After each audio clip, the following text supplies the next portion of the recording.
Let me tell you something. If you ever think life can't pull the rug out from under you, let me paint you a picture.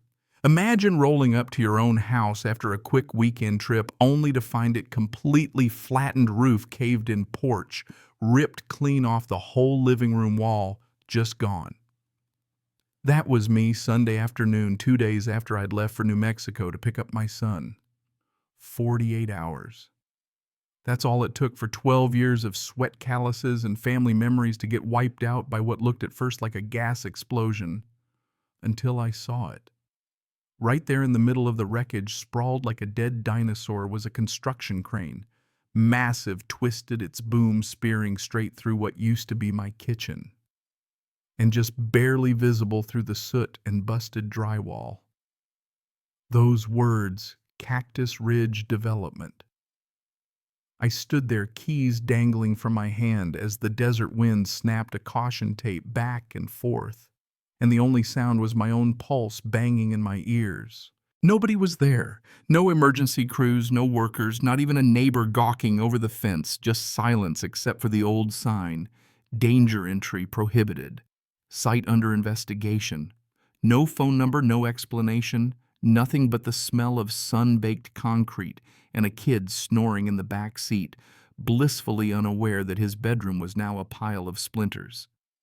Let me tell you, there's no manual for that moment. Call 911. Call the insurance, call a priest. I just staggered around the debris trying to keep my hands from shaking. That's when I saw Doug, my neighbor from across the wash, sauntering over with his iced tea like it was just another afternoon. "Hey, Garrett, came back to a hell of a welcome, huh?" He said it like he was talking about a stray dog on my porch. I stared. "Doug, what the hell happened?" He scratched his chin, shrugged, and told me the whole damn thing went down.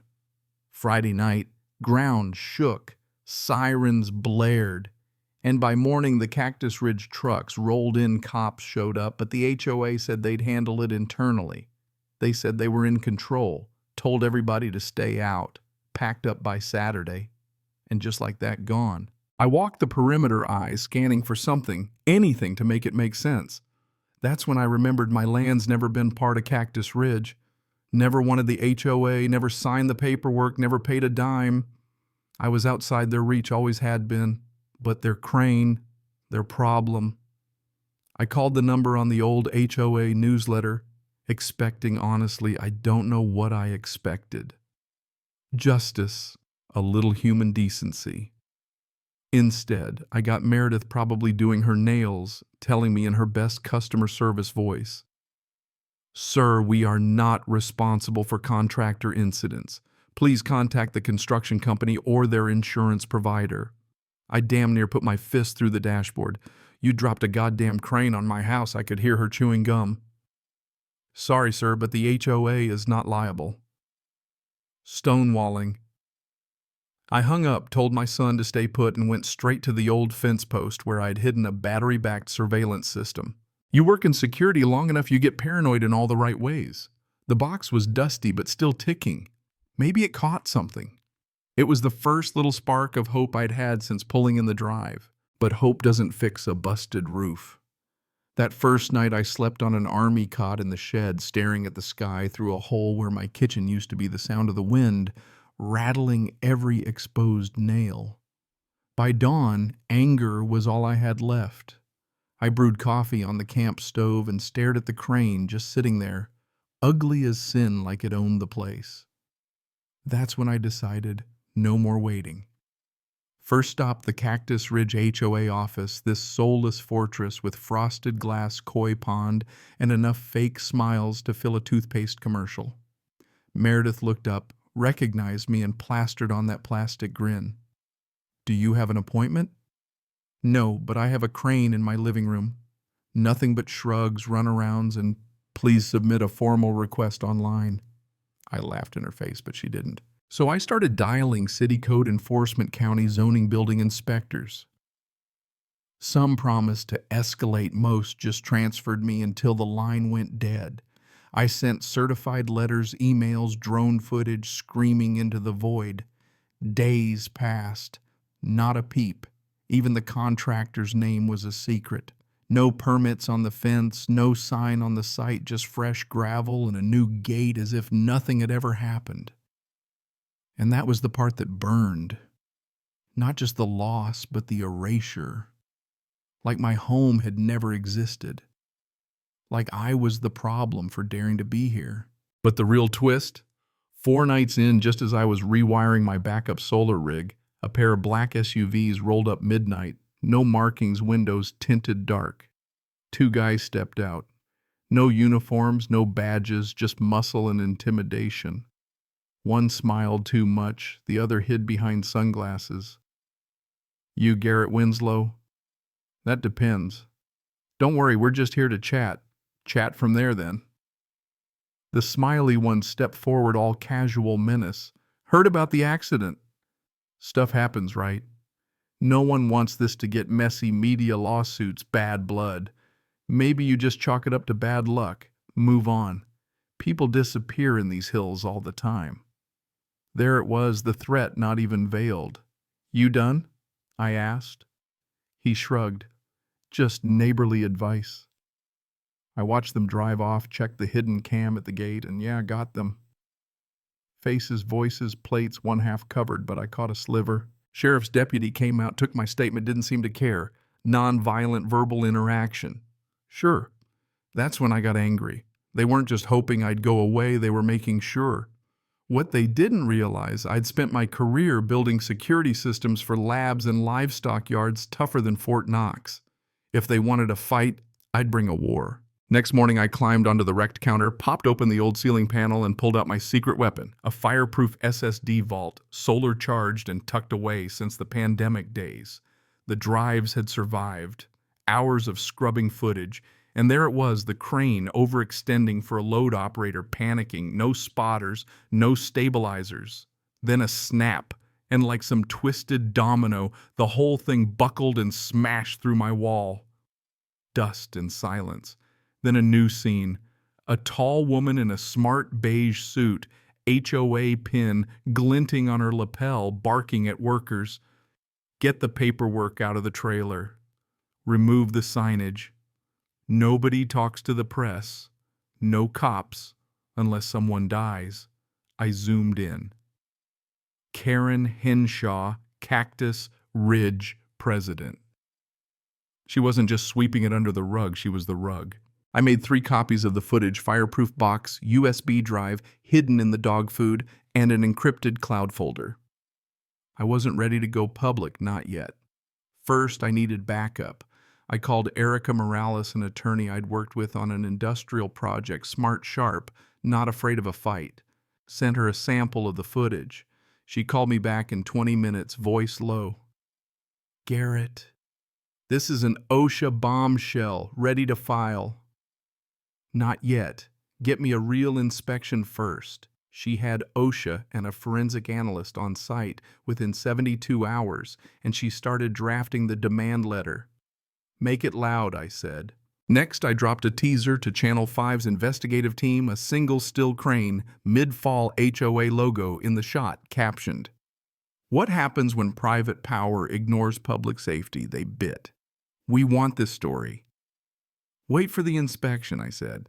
That night, a white sedan crept down my road, a guy in a vest snapping photos of the wreckage. Not OSHA insurance.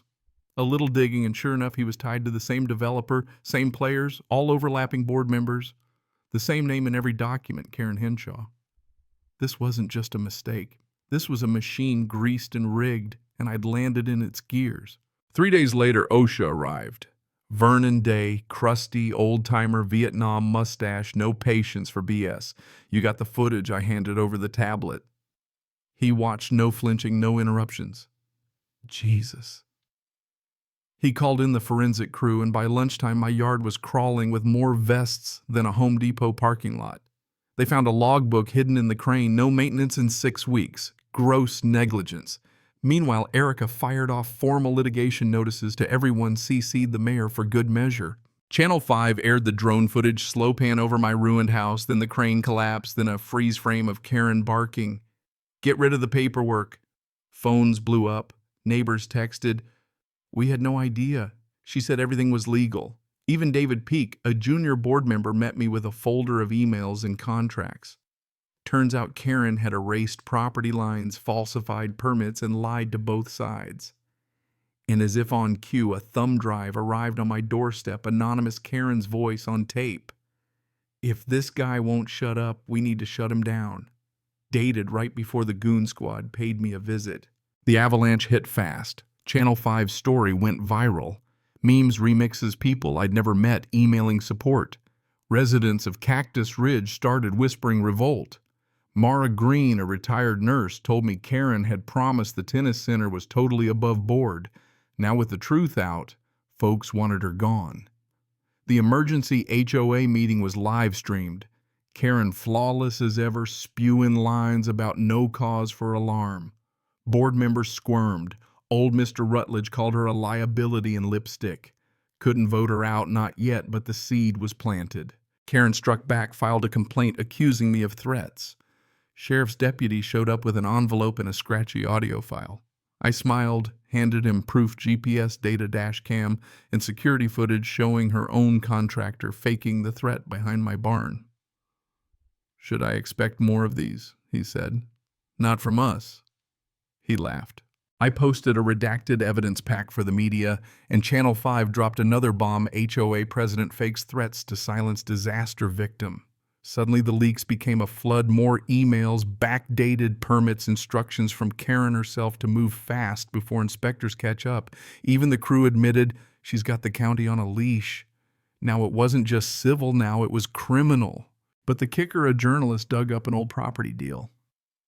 Turns out Karen tried to buy my dad's land years ago, and he sent her packing with a shotgun. She'd held that grudge for a decade. This wasn't just about money, this was personal. Summons came on a Thursday. Court date set. Karen top of the list, plus the construction firm developer, and even the HOA's lawyer. I started prepping for war. Erica and I mapped out every witness, every piece of evidence, OSHA violations, doctored maps, the threat, the grudge. She wanted more than a win.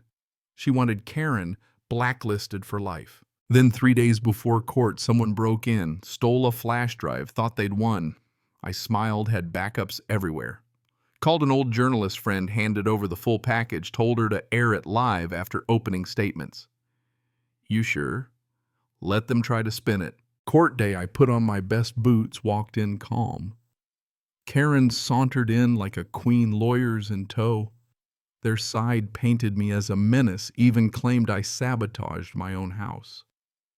The judge rolled his eyes, and then right on cue, the clerk wheeled in a TV, played the video, the crane collapse, Karen barking orders, the threats, the fake audio, the break-in.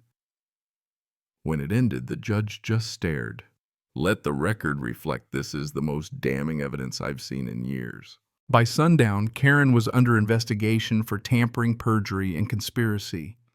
Reporters swarmed the courthouse. I just walked past, hands on the wheel of my old truck, feeling like I'd turned the whole machine against its maker. Today, Karen's sweeping gravel in County Orange HOA dissolved the clubhouse empty koi pond dry. My new house is nearly done. 3 stories. Steel frame motion sensors, drone dock, and a sign out front. Yes, I'm filming. Always have been. Every morning, coffee in hand, I watch the sunrise and think some fights aren't about property. They're about principle. So let me ask you, if it was your home, your family, your piece of earth, would you have let them get away with it? Or would you have fought back too? Drop your thoughts. Below, tell me what you'd have done. And if you've ever faced down an HOA, let's hear your story, because sometimes the only thing standing between you and the machine is you.